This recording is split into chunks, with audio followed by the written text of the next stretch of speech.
96वीं number श्लोक का उच्चारण। जंतु कृपार्दित मनसः समितिषु साधोः प्रवर्तमानस्य प्राणेन्द्रिय परिहारं संयममाहुर्महामुनयः। अर्थात जिसका मन जीव अनुकंपा से भीग रहा है तथा जो ईर्ष्या, भाषा आदि 5 समितियों में प्रवर्तमान है, ऐसे साधु के द्वारा जो षटकाय जीवों की रक्षा और अपनी इंद्रियों का दमन किया जाता है, उसे गणधर देवादि महामुनि संयम कहते हैं। नंबर श्लोक में उत्तम संयम धर्म का वर्णन किया जा रहा है। यहाँ पे क्या कहा गया कि जिसका मन जीव अनुकंपा से भीग रहा है तथा जो ईर्ष्या, भाषा आदि 5 समितियों में प्रवर्तमान है, ऐसे साधु के द्वारा जो षटकाय जीवों की रक्षा और अपनी इंद्रियों का दमन किया जाता है, उसे गणधर आदि देव संयम कहते हैं। 2 बार षटकाय जीवों की रक्षा और इंद्रिय का दमन। वैसे क्या क्या? षटकाय जीवों की रक्षा करना और इंद्रियों का दमन करना। अब ये कैसे संभव है? तो इसका कारण क्या बता रहा है? जीव अनुकंपा से भीग रहा है, मतलब मन में जीवों के प्रति दया है। ईर्ष्या, भाषा आदि जो 5 समितियां हैं, उन 5 समितियों का पालन करने वाले जो साधु हैं, वे क्या करते हैं? जब षटकाय जीवों की रक्षा करते हैं और इंद्रियों का दमन करते हैं, तो उनके उत्तम संयम धर्म होता है। और इसको यदि अपन पूजा की लाइनों से समझे तो काय छहों प्रतिपाल पंचेंद्रिय मन वश करो।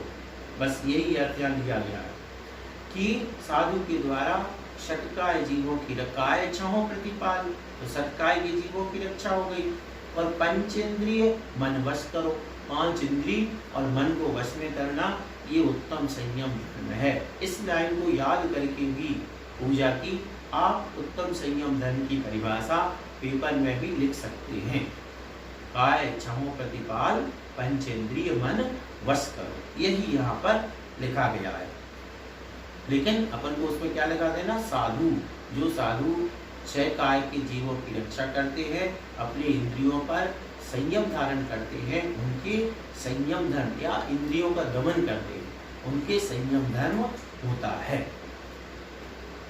अब यहाँ पर अपन को एक विशेषण यहाँ बनाए गए हैं कि संयम का पालन कब होता है? जिसका मन जीव अनुकंपा से भीग रहा है।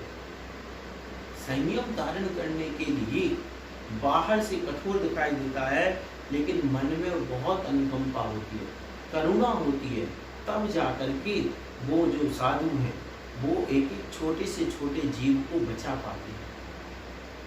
इसका क्या मतलब हुआ? इसका ये मतलब हुआ, सच्चाई ये हुई कि जब हम आंखें बंद करके चलते हैं, इसका मतलब ये हुआ कि हमारे मन में अभी वैसी करुणा नहीं है, जीवों के प्रति वैसी अनुकंपा नहीं है, क्योंकि इसीलिए हम संयमी नहीं। और संयमी जीवन है तो वो बिच्छी बता रही है कि ये संयम का उपकरण है। क्यों? क्योंकि वो बैठ भी रहे, उठ रहे हैं, कुछ उठा रहे, रख रहे हैं, तो तुरंत वो जीव रक्षा के प्रति सावधान है।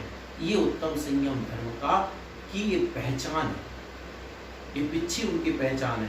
और अपने सामने क्या है? इसका मतलब ये भी है कि हमारा जो अभी मन है वो जीव अनुकंपा से भीगा नहीं है। यदि भीगा होता तो क्या होता?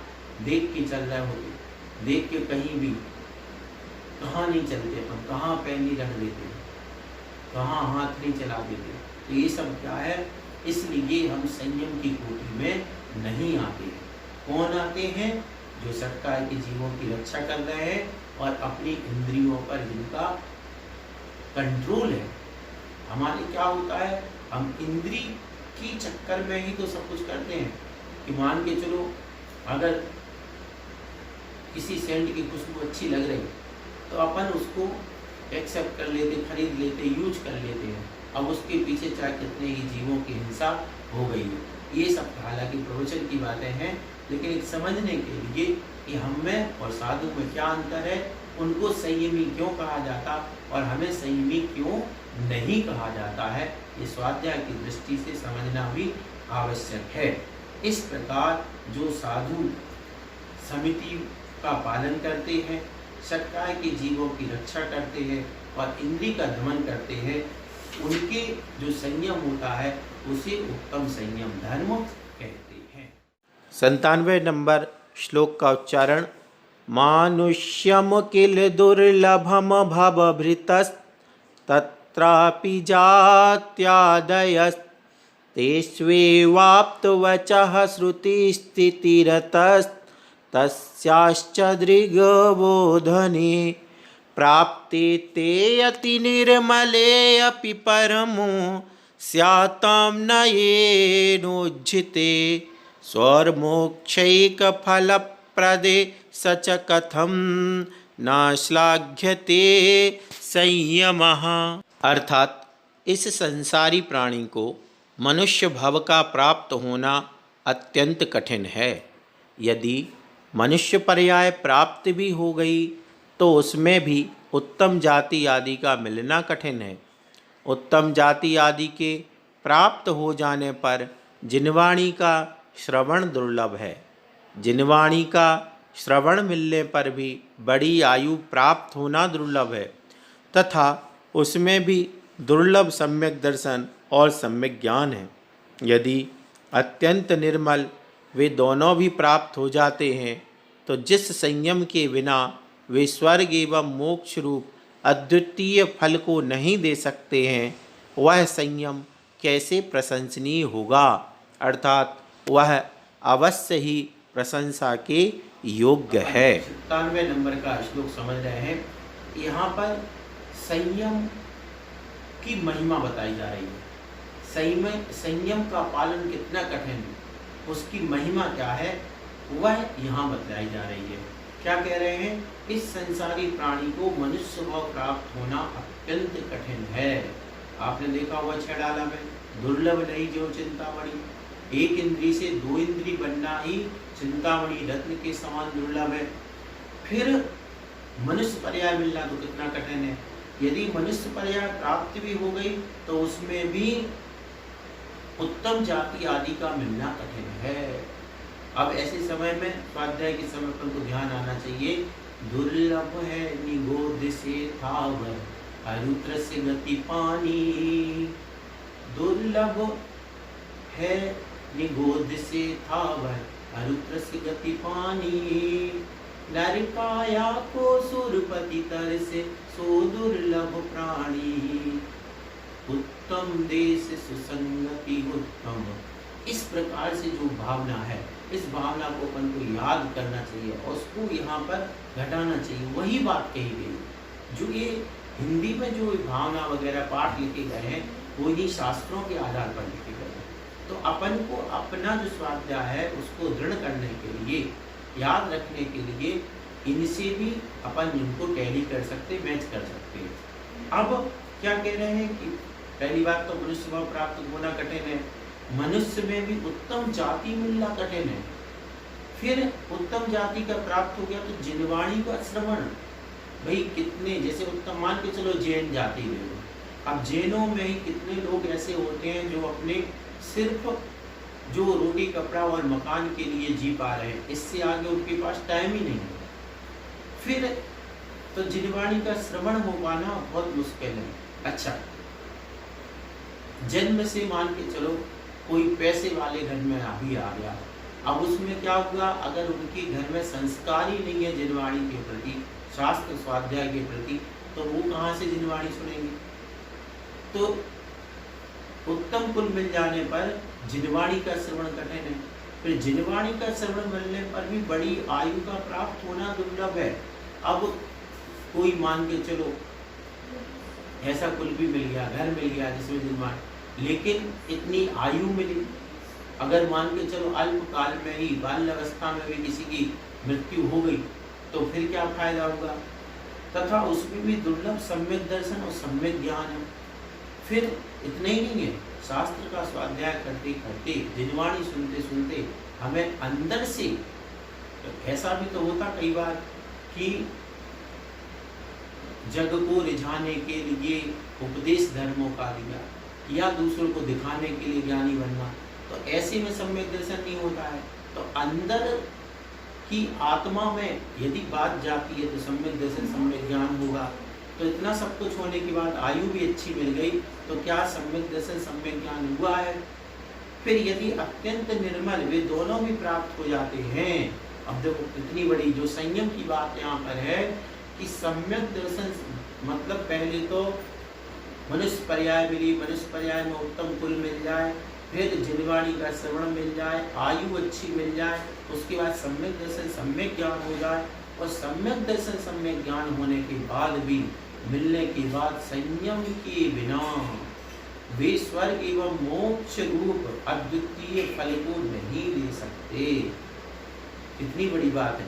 संयम जिससे बिना नहीं जिन राज सीजे तूर लो जग कीच में। अरे जिस संयम के बिना जिनेंद्र भगवान को भी मुक्ति नहीं हुई, तो अपन को तो कैसे हो सकती है? तो इसलिए अद्वितीय फल जो है मोक्ष, वह प्राप्त नहीं हो सकता है।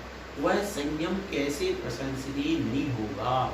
अब किसी ने अगर ऐसा संयम धारण कर लिया है, इतनी कठिनाई पार करके और सम्यक दर्शन ज्ञान होने के बाद संयम किसी के पास है, तो वह प्रशंसनीय क्यों नहीं होगा? अर्थात वह प्रशंसा की योग्य है। तो यहाँ से क्या निकला? संयम के प्राप्त होना कितना कठिन है। पहले मनुष्य पर्याय कठिन, उत्तम कुल कठिन, उसके बाद जिनवाणी का श्रवण कठिन, उत्तम अच्छी आयु मिलना कठिन, और उसके बाद भी सम्यक दर्शन सम्यक ज्ञान हो जाए ये कठिन, और उससे बाद जाकर के संयम धारण कर लेना ये कितना कठिन है। तो ये तो कठिनता मिल गई। फिर यह प्रशंसनीय क्यों नहीं होगा? क्यों? क्योंकि जिस संयम के कारण मोक्ष की प्राप्ति होती है वह प्रशंसनीय क्यों नहीं होगा? अर्थात अवश्य ही प्रशंसनीय होगा। यहाँ एक बात और विशेष ध्यान रखनी है कि संयम धारण करने के लिए योग्यताएं चाहिए, शारीरिक भी मानसिक भी हर तरीके की योग्यता चाहिए। लेकिन जब शारीरिक रूप से संयम धारण करने की योग्यता ना हो, तो जो संयम है और जो संयमी है उनके प्रति विश्वास होना जरूरी है। यदि स्वयं ने संयम धारण नहीं किया और संयमी और संयम के प्रति श्रद्धा नहीं है, तो निश्चित रूप से सम्यक दर्शन भी नहीं है। ये बात आप पक्का मान के चाहिए, ये शास्त्र प्रमाण है। तो संयम और संयमी के प्रति श्रद्धा होना ये सम्यक दर्शन की पहचान है।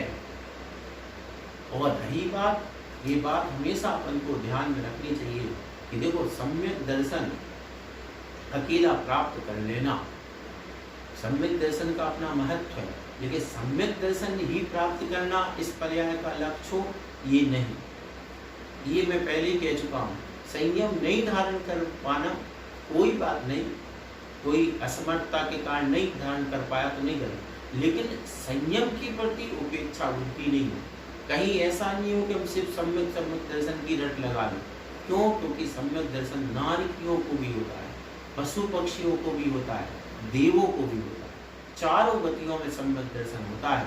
और जब अपन बाल बोध जैसे पहला दूसरा भाग भी पढ़ते हैं, वहाँ पर भी अपन क्या पढ़ते हैं कि चारों गतियों में मनुष्य गति श्रेष्ठ है। और मनुष्य गति श्रेष्ठ क्यों है?